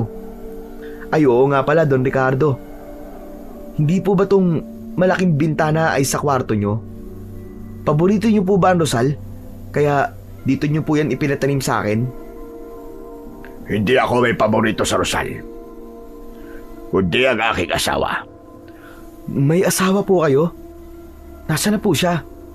Bakit hindi ko po siya nakikita? Matagal na siyang patay. Naku, sorry po. Kung naitanong ko pa, hindi ko po kasi alam. Tatanungin mo ba ako kung alam mo na? Sige na nga, ang mabuti pa ay magtrabaho ka na. Ayusin mo yung mga halamang gamot sa likod. At ayoko may nakikita akong mga lantang halaman. Sige po, ako na pong bahala sa mga halaman. Ay, oo nga pala, Don Ricardo. Mag-iingat po kayo Mas mabuti po na wag na po kayong lumabas tuwing gabi. May umatake na naman po kasing aswang kagabi. Hindi lang po isa, kundi 2 aswang po. Wala akong pakialam sa mga aswang-aswang na yan. At isa pa, hindi ako lumalabas sa gabi. Kaya walang dahilan para paalalahanan mo ko. Nang iwanan ako ni Don Ricardo, ay doon ko napagtanto kung bakit palagi siyang tahimik. Yun ay dahil sa namatayan siya ng asawa. Marahil yun din ang dahilan kung bakit naging masungit siya at tila galit sa mundo. Pagsapit ng hapon, ay umuwi na ako sa aming bahay. Naabutan ko si Lola Fatima na nasa kusina at nagbabantay ng sinaing. Nagmano ako sa kanya at inilapag ko sa lamesa ang isang plastic container na may lamang kalderetang baka. Tignan niyo, Lola, binigyan po ako ni Don Ricardo ng ulam. Kalderetang baka po yan. Marami po kasing niluto yung kasambahay niya kaninang tanghali, kaya binigyan po ako ni Don Ricardo. Salamat naman, tamang-tama at hindi pa ako nakapagluluto ng ulam. Yan na lamang ang ulamin nating mamayang hapunan. Mukhang totoo nga. Mukhang mabait nga pala talaga si Don Ricardo, Tignan mo. At binigyan pa niya tayo ng ulam. Mabait naman po talaga siya. At kanina ay nalaman ko po na namatayan po pala siya ng asawa. Yung po siguro ang dahilan kung bakit masungit po siya at bugnutin. Bakit ako naman namatayan din ako ng asawa? Ang lolo panting mo. Bakit hindi naman ako naging masugit? Iba-iba naman po kasi tayo ng pagdadala ng problema, Lola. Maaaring kinaya niyo po yung sa inyo. Pero hindi po ibig sabihin nun ay kaya rin yun ng ibang tao. Sa bagay, may punto yung sinabi mo. Matalino ka rin pala. Ngayon ko lang nalaman. Oo nga pala. Nagbahay-bahay si Kapitan kanina. Hindi tayo pwedeng lumabas ng alas 7 ng gabi hanggang alas 5 ng umaga. May curfew na raw tayo ngayon. At hindi yun aalisin hanggat hindi sila nakakasigurado na hindi naaatake yung mga aswang. Salamat naman. Mas mabuti nga po yun Para rin naman po yun sa atin. Pero kahit nasa loob po tayo ng bahay ay kailangan pa rin po nating mag-ingat. Kasi sa pagkakaalam ko po, ay namamasok po ng bahay yung mga aswang. Sinabi mo pa. Kaya nga mamaya ay magsasabit ako ng mga bawang sa pinto at bintana. Ang sabi ay maganda raw na pangontra yun sa aswang. Sigurado po ba kayong epektibo ang bawang na pangontra sa aswang? Abay malay ko. Narinig ko lang naman yun. Pero mabuti na maniwala tayo kaysa wala tayong gawin. Mahirap ang magsisi sa huli. Sinang-ayunan ko na lang ang sinabi ni Lola Fatima. Wala kasi kaming magagawa kundi ang maniwala sa mga sinasabing paraan upang hindi kami maging biktima ng mga aswang. Yun ang unang beses na nangyari ang ganun sa aming lugar. Kaya sa totoo lang, ay wala kaming ideya sa kung paano namin poprotekta ng aming sarili at ang mga mahal namin sa buhay. Maaga kaming natulog ni Lola Fatima ng gabing yon. Hindi namin kinalimutan na magsabit ng bawang sa pinto at bintana. Habang mahimbing akong natutulog, ay nagising ako nang dahil sa pagtahol ng mga aso sa labas. Kinabahan ako dahil baka aswang ang dahilan kung bakit nag-iingay ang mga aso. Bumangon ako at bahagya akong binuksan ng bintana. Sumilip ako mula roon. Bilog ang buwan ng gabing yun, kaya kahit papano ay naaaninag ko ang paligid. Nagtaka ko nang nakita ko si Don Ricardo na tumatakbo habang may dalang itak. Dahil sa kuryosidad ay lumabas ako ng bahay at sinundan ko si Don Ricardo. Nagtago ako sa likod ng isang puno nang nakita ko na huminto si Don Ricardo sa isang bakanting lote at nasa harapan niya ang dalawang aswang. Hindi ba sabi ko sa inyo ay huwag niyo na akong susundan kung ayaw ninyong mamatay? Hindi ba kayo natatakot? Kahit may edad na ako, ay nagawa ko pa rin patayin ang isa sa mga kasama niyo. Hindi kami natatakot sa iyo. Mahina ka na at hindi gaya ng dati. Ano bang akala mo? Palalampasin lang namin ang ginawa mo na halos ubusin mo ang aming lahi at kaming tatlo na lang ang natira. Tapos, pinatay mo pa ang isa. Hindi kami titigil hanggat hindi ka namin napapatay, Ricardo. Biglang sumugod si Don Ricardo sa mga aswang. Sinubukan niyang saksakin ng isa, pero mabilis siyang nakaiwas. Pumunta sa likod si Don Ricardo. Ang isang aswang ay hinawakan nito ang mga kamay. Nagpumiglas siya, pero mukhang mas malakas ang aswang na may hawak sa kanya. Naglakad ang isang aswang at tumayo yon sa harapan ni Don Ricardo. Walang salitang kinalmot ng aswang si Don Ricardo sa dibdib. Nanghihina siyang napaluhod at doon na siya binitiwan ng aswang. Sinabi ko na sa iyo, Ricardo. Mapapatay ka rin namin. May paghihiganti na namin ang mga kasamahan naming pinatay mo. Napasinghap ako nang biglang sinaksak ni Don Ricardo sa tiyan ng aswang na nasa kanyang harapan gamit ang kanyang itak. Mabilis siyang tumayo at pagharap niya sa isa pang aswang ay inundayan niya rin yun ng saksak sa tiyan. Nagulat ang dalawang aswang sa bilis ng galaw ni Don Ricardo, kaya mabilis silang tumakas hanggang sa nawala na sila sa paningin ko. Hindi ako makapaniwala sa nasaksiyan ko ng gabing yon. Malinaw na si Don Ricardo ang pumatay dun sa isang aswang.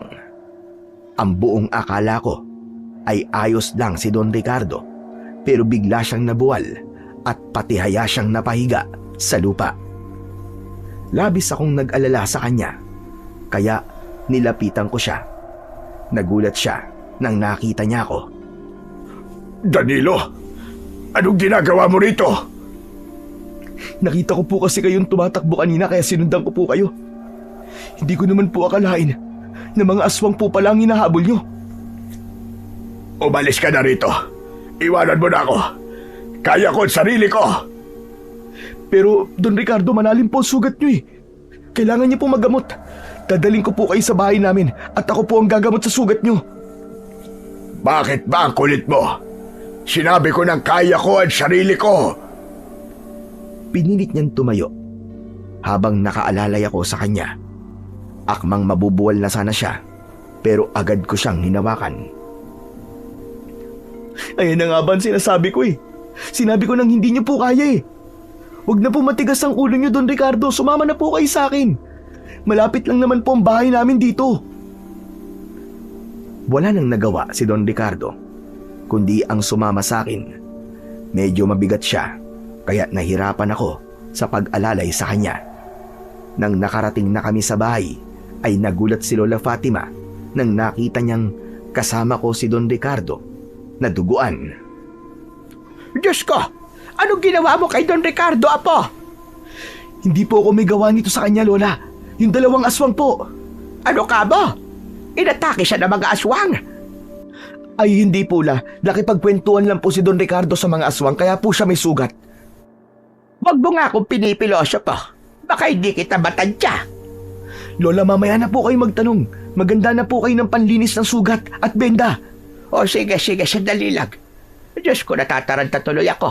Ang daming dugo. Pinaupo ko muna si Don Ricardo at saka ako lumabas ng bahay. Kumuha ako ng dahon ng lagundi sa almires. Ano yung ginagawa mo? Nagdidikdik lang po ako ng dahon ng lagundi. Lagundi. Hindi ba gamot yan sa ubo? Hindi lang po ito gamot sa ubo, Don Ricardo. Pwede rin po ito sa sugat. Pinapahupa po nito ang kirot at pamamaga ng sugat. Hindi nagtagal ay nilinisan ko na ang sugat ni Don Ricardo.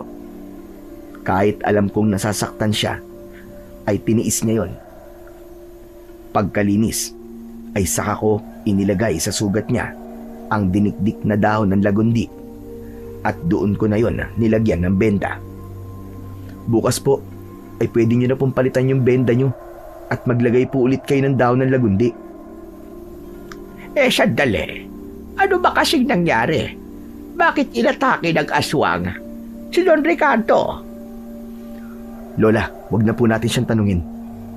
Ang kailangan po niya ay magpahinga. Sasagutin ko ang tanong ng lola mo. Tutal, ay alam kong nakita at narinig mo ang lahat ng nangyari kanina. Sigurado po ba kayo? Hindi po ba ayaw na ayaw niyo po na inuusisa po kayo? Hindi lingid sa kaalaman nyo. Nadayo ko sa lugar na ito. Sa pinagbulang kong lugar, ay kilala ko bilang isang antingero na nakikipaglaban sa mga aswang. Isang grupo ng mga aswang ang nilabanan ko doon. Malakas pa ako ng panahon na yon at halos maubos ko sila. Yung 3 aswang na nandito sa lugar nyo ay ang mga takas na aswang mula sa grupong yon. Nandito sila para magiganti at patayin ako. Kaya lang may problema ako. Hindi na ako kasing lakas ng dati. At alam yun ng mga aswang. Kaya malakas ang loob nila.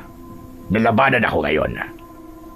Kung ganun, ay nanganganib po palang buhay niyo, Don Ricardo.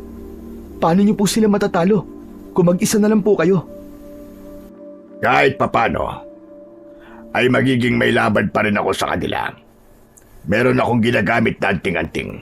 Kapag suot ko yun, kahit anong sandata o armas na hawak ko, ay magiging epektibo na panlaban sa mga aswang.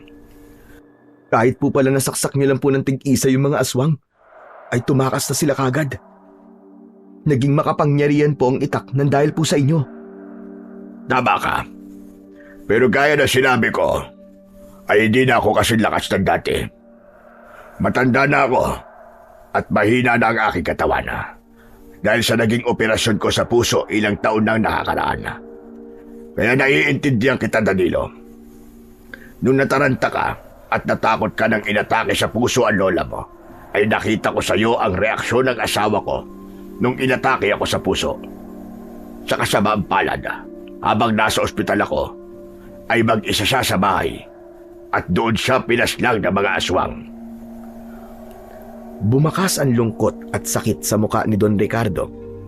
Kahit hindi niya direktang sinabi, ay alam ko na ang pagkamatay ng asawa niya sa kamay ng mga aswang ang dahilan kung bakit siya naging tahimik at tila galit sa mundo. Paano mo lalabanan yung mga aswang? Kahit pala may anting-anting ka ay mahina ka na. Kailangan kong ipagkatiwala ang anting-anting ko sa taong karapat-dapat. At naniniwala ko na ang taong yon ay nasa harapan ko na. Ay, sandali lang, ayoko.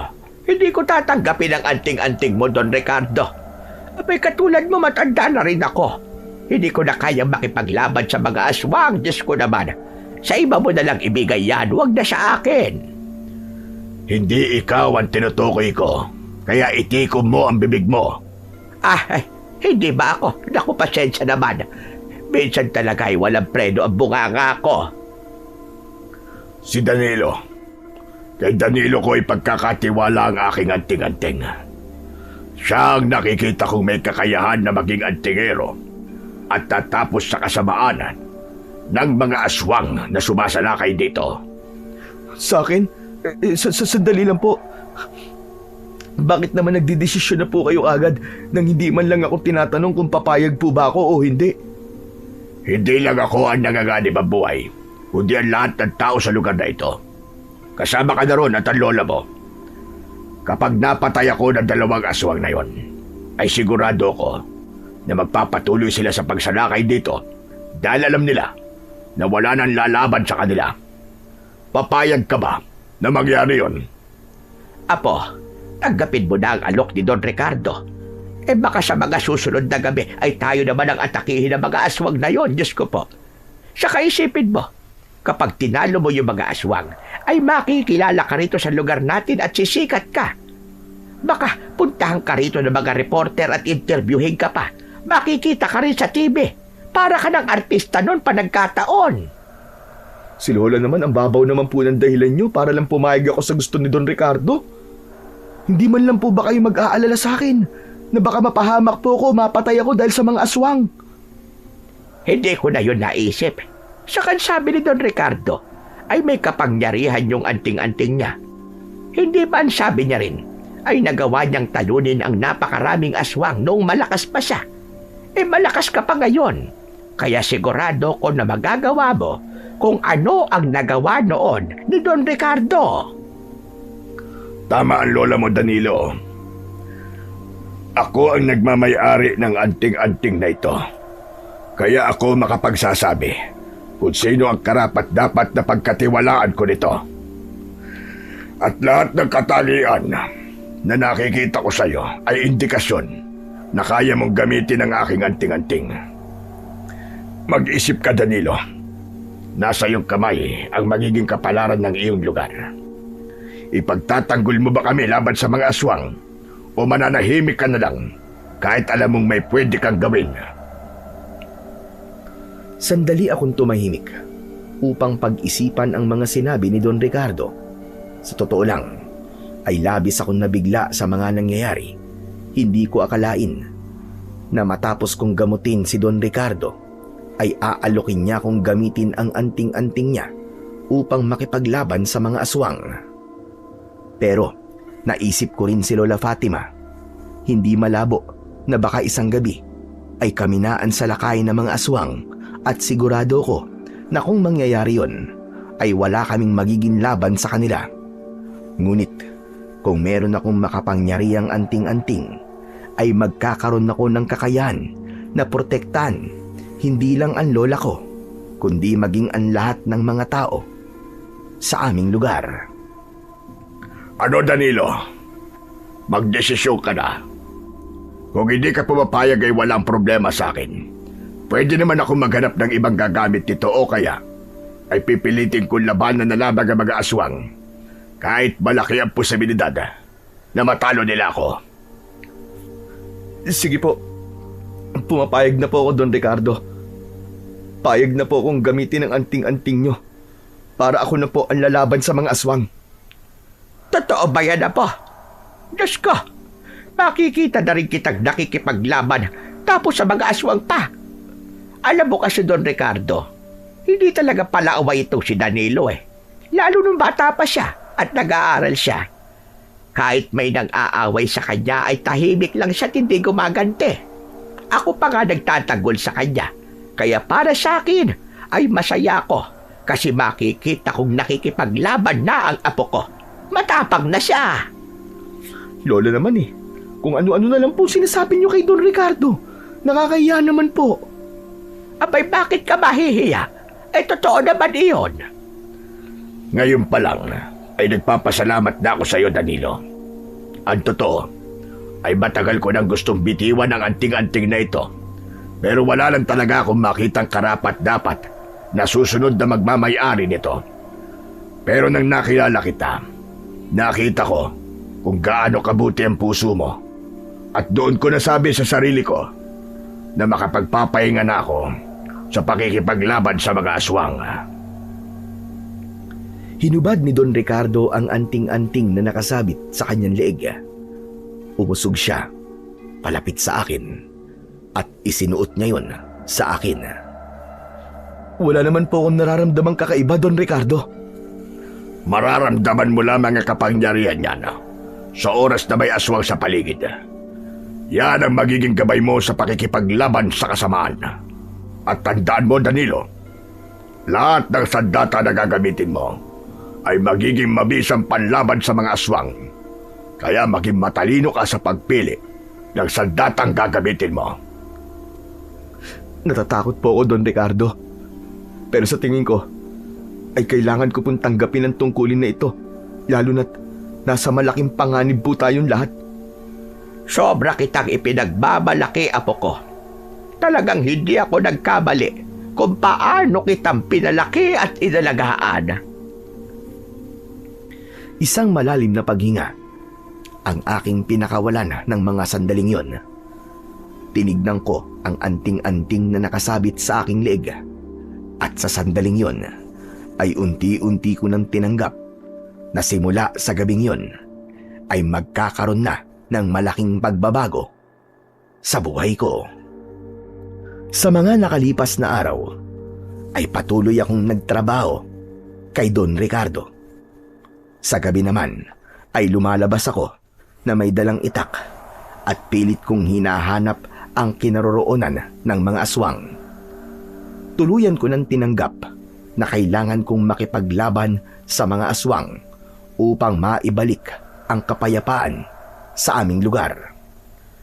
Dahil alam ni Don Ricardo ang aking ginagawa, ay pinayagan niya ako na kahit hapon ako magtrabaho sa kanya.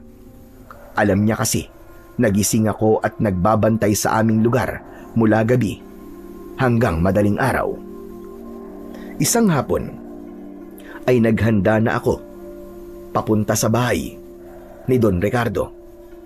Nang makarating ako roon ay naabutan ko siya na nakaupo sa labas ng kanyang bahay. Tinawag niya ako at pinaupo sa harapan niya. Danilo, halika nga sandali. Kumusta ang pagbabantay mo? Nakaharap mo na ba ang dalawang aswang? Don Ricardo, sa kasamaang palad po, hindi pa po eh. Hindi ko pa rin po sila nararamdaman eh. Sa palagay niyo po ba, umalis na po sila? Baka po nagpakalayo-layo na po sila, tumakas na.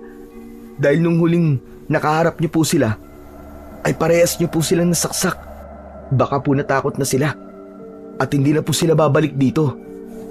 Duda ako na lumayo ang dalawang yon. Wala silang ibang gustong gawin kundi ang patayin ako.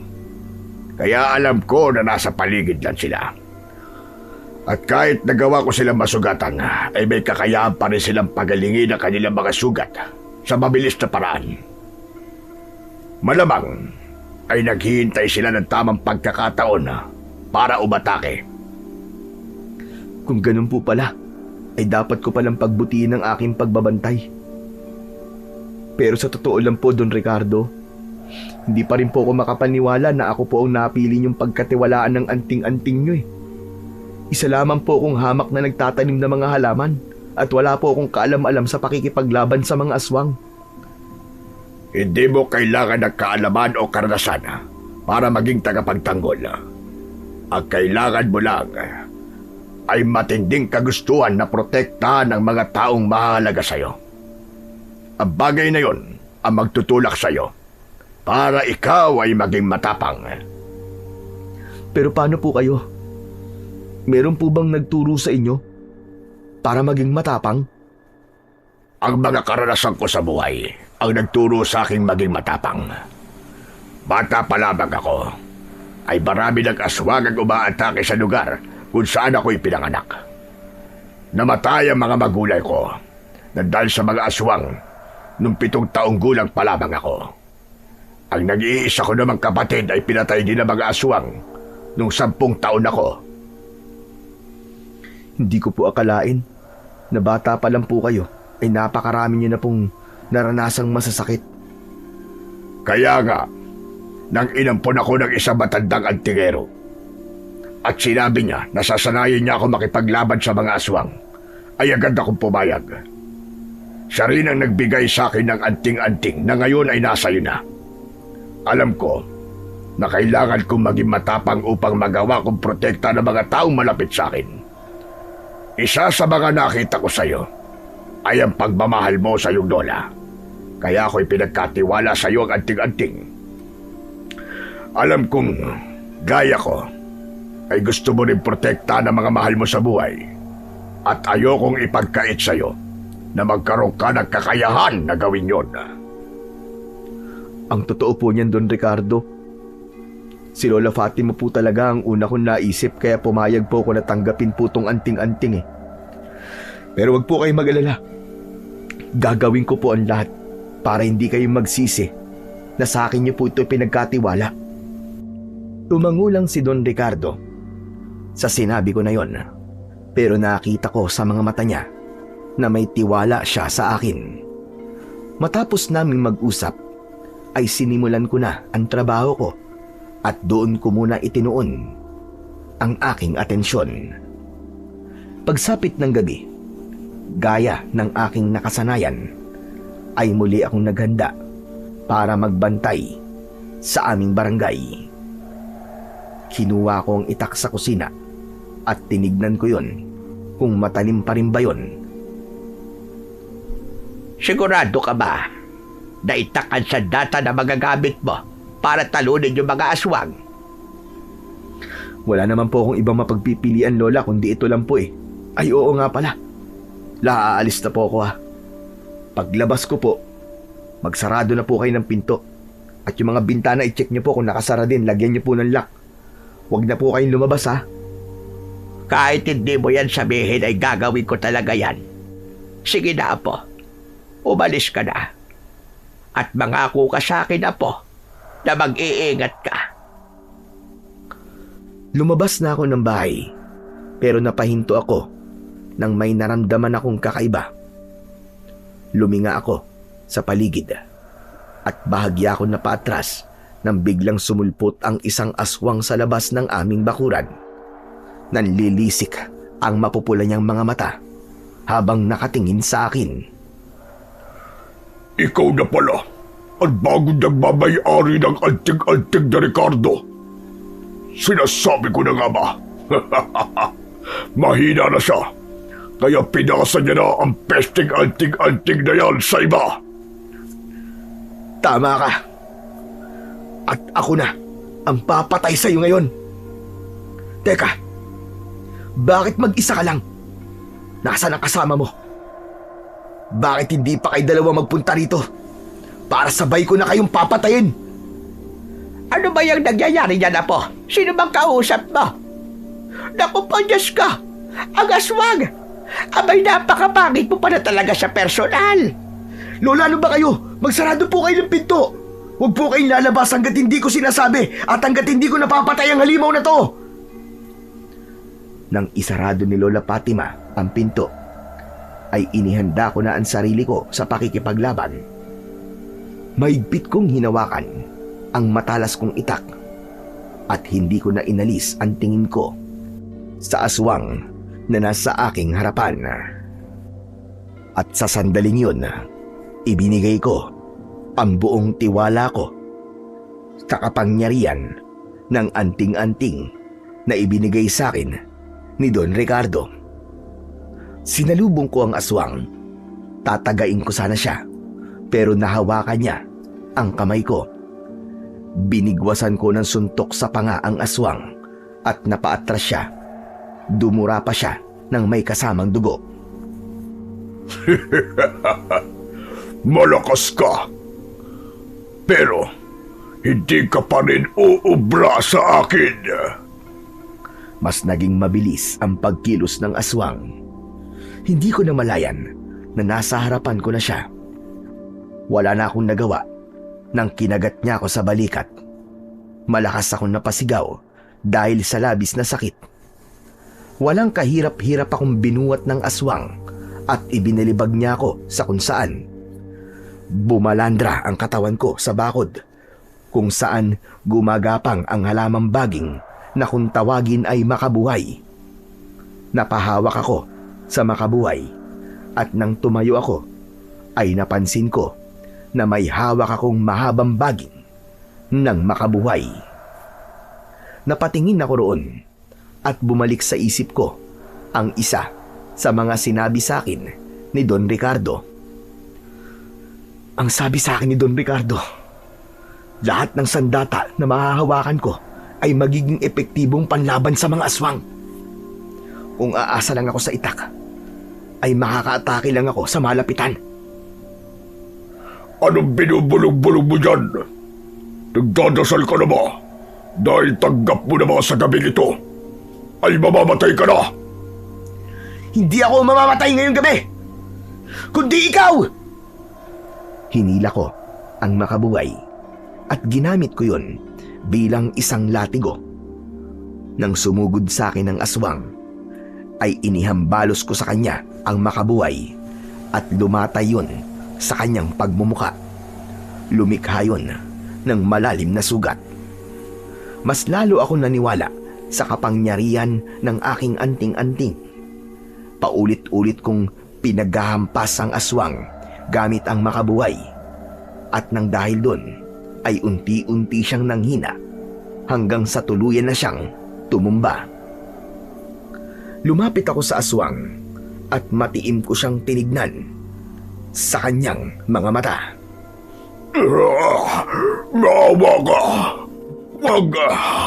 Wag mo akong papatayin! Wala akong awa sa mga kagaya mong demonyo! Itinaas ko ang aking itak at diretsa ko yung itinarak sa tapat mismo ng puso ng aswang. Hindi pa ako nasiyahan. Binunot ko ang itak at itinarak ko yon ng paulit-ulit sa kanyang dibdib. Sandaling nangisay ang katawan niya at hindi nagtagal ay binawian na siya ng buhay. Kinabahan naman ako nang narinig ko ang malakas na pagsigaw ni Lola Fatima mula sa loob ng bahay. Hinugot ko ang itak at sa pagbukas ko ng pinto ay nakita ko na naroroon ang isa pang aswang. Hawak niya si Lola Fatima at nakaumang sa leeg ng lola ko ang matutulis nitong mga kuko. Nalaman ko na pumasok sa bintana ang aswang dahil nakabukas yun. Danilo, Apo! Tulungan mo ako! Ayoko pang mamatay, lalo na sa kamay ng mabahong aswang na ito! Tulungan mo ako, Apo! Huwag po kayong mag-alala, Lola. Ililigtas ko po kayo. Hoy, ikaw, Diablong buwang ka! Pakawalan mo, Lola ko. Kung ayaw mo magaya ka sa kasama mo na nasa labas. Ngumisi lang ng nakakaloko ang aswang at tila wala siyang takot na nararamdaman. Alam kong kritikal ang sitwasyon namin. Isang maling galaw ko lang ay maaaring yun na ang maging dahilan ng kamatayan ni Lola Fatima. Hanggang sa naramdaman ko ang paggalaw ng makabuhay sa aking kamay. Mabilis akong napatingin doon at isang ideya ang aking naisip. Gamit ang aking utak ay inutusan ko ang baging na makabuhay. Hindi ako makapaniwala na gumana ang aking plano dahil kumilos ang makabuhay ng naaayon sa kagustuhan ko. Mabagal at maingat yung gumapang papunta sa aswang. At nang makalapit na ang baging ng makabuhay sa aswang, ay mabilis yung pumulupot sa isang paa ng aswang. Malakas kong hinila ang makabuhay at dahil doon, natumba ang aswang. Nang nabitiwan niya si Lola Fatima, ay mabilis akong lumapit sa aswang. Kumawala ang makabuhay sa paa ng aswang at ipinulupot ko yun sa kanyang leeg. Nagpumiglas ang aswang pero wala siyang laban sa lakas ko. Hindi nagtagal ay huminto na sa paggalaw ang aswang at tuluyan na siyang nalagutan ng hininga. Pagod na pagod ako matapos kong patayin ang dalawang aswang. Pero nang yakapin ako ni Lola Fatima, ay tila ba nawala ang aking pagod, lalo na't alam ko na ligtas na siya at ang aming lugar mula sa perwisyong mga aswang. Kinabukasan ay mabilis na kumalat sa aming barangay ang pagkakapatay ko sa dalawang aswang. Marami ang humanga Sa tapang na ipinakita ko, sa araw din na yon ay inimbitahan kami ni Don Ricardo sa bahay niya para sa isang espesyal na hapunan. Napakaraming masasarap na pagkain ang nakahain sa lamesa. Wow! Ang dami naman po nito, Don Ricardo! Mauubos po ba natin lahat ito? Pwede naman kayo mag-uwi kung may matitira. Saka talagang dapat lang tayo maganda. Dahil nagtagumpay kang patayin yung natitirang 2 aswang. Hindi ko po yun magagawa kundi po dahil sa inyo, Don Ricardo. Kung hindi nyo po ipinagkaloob po sa akin ang anting-anting nyo, ay hindi ko po mapapatay yung mga aswang na yon. Danilo, huwag mong minamaliit ang sarili mong kakayahan. Dahil ang kakayahan na yan ang siyang tutulong sa'yo na malagpasan ang lahat ng mga pagsubok sa buhay. Talagang karapat dapat kang maging bagong tagapangalaga ng anting-anting. Kaya ka nagtagumpay sa iyong misyon. Oo nga pala. Simula ngayon, ay hindi mo na kailangan magtrabaho sa akin. Burado na rin ang utang niyo sa akin. Huwag mo nang intindihin yun. Quits na tayo. Yun ay bilang kapalit sa kabayanihan na ginawa mo. Ano po? Talaga po, Don Ricardo? Lola, narinig niyo po ba yun? Wala na po tayong utang. Wala na po tayong utang, Lola. Ay, Diyos ko! Salamat sa Panginoong Diyos. Salamat din po sa inyo, Don Ricardo. Napakabuti niyo po talaga. Sana po'y wag po kagad kayong kunin ni Lord. Sana nga, Lola, ay hindi kagad ako kunin ni Lord. Pero sana, Danilo, ay tulungan mo pa rin ako sa pag-aalaga ng mga halaman ko rito. Kailangan ko pa rin kasi ang tulong mo rito. Pero wag ka mag-alala. Dahil sa pagkakataon nito, ay magkakaroon ka na ng sweldo.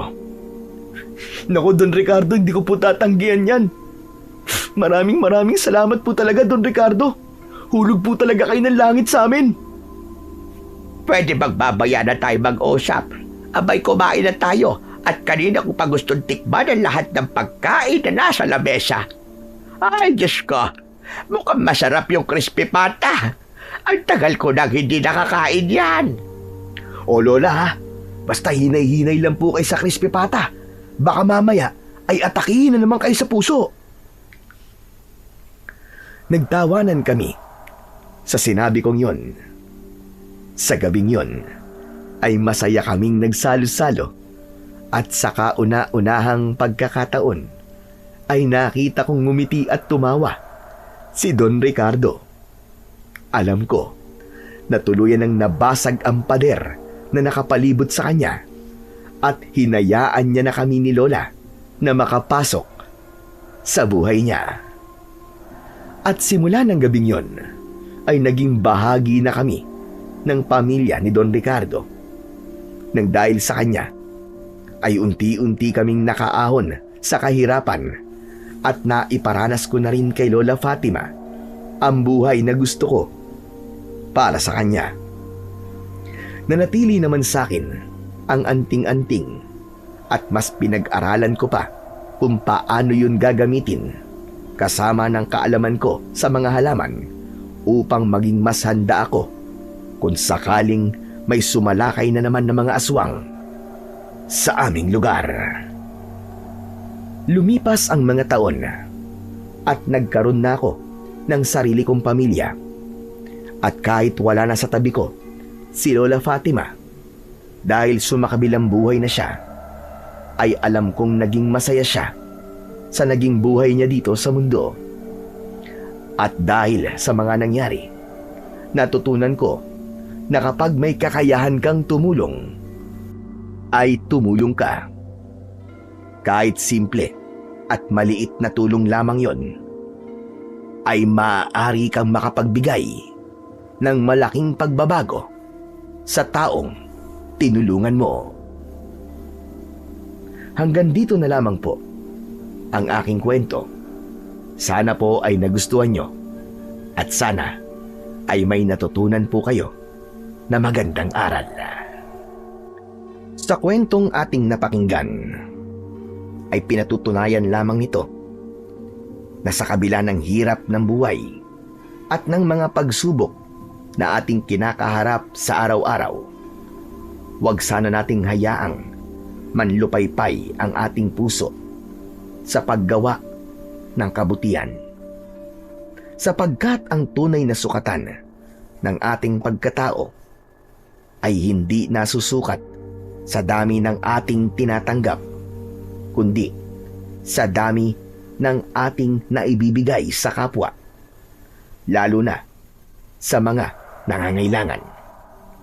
Kapag may pagkakataon tayong tumulong, huwag tayong mag-aatubili dahil ang bawat kabutihang itinatanim natin sa mundo ay nagiging binhi ng pag-asa na balang araw ay babalik at babalik din sa atin sa paraang hindi natin inaasahan.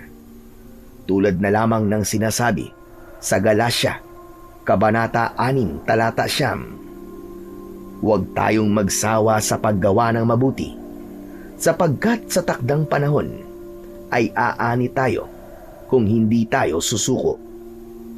Paalala rin sa atin ng Kawikaan, Kabanata 11, Talata 17, na ang nagpapakita ng awa sa dukha ay nagpapahiram sa Panginoon at siya ang gaganti sa kanyang kabutihan. At ayon kay Jesus sa Mateo, Kabanata 25, Talata 40, ano man ang ginawa ninyo sa isa sa pinakamaliit kong mga kapatid, ay sa akin ninyo ginawa.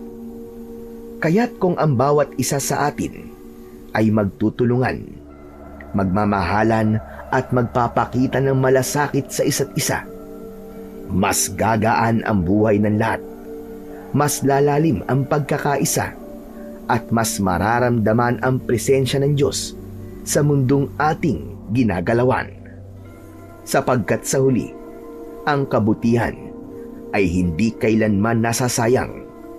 Ito ay patuloy na nagbubunga ng pag-asa, kapayapaan at tunay na pagmamahalan. Maraming salamat po sa walang sawa ninyong pakikinig at pagsuporta sa aking mga YouTube channel na The Voice Addict at mga kwento ni Apong Isaac. Hanggang sa muli, at pagpalain nawa po kayo ng Diyos na may kapal.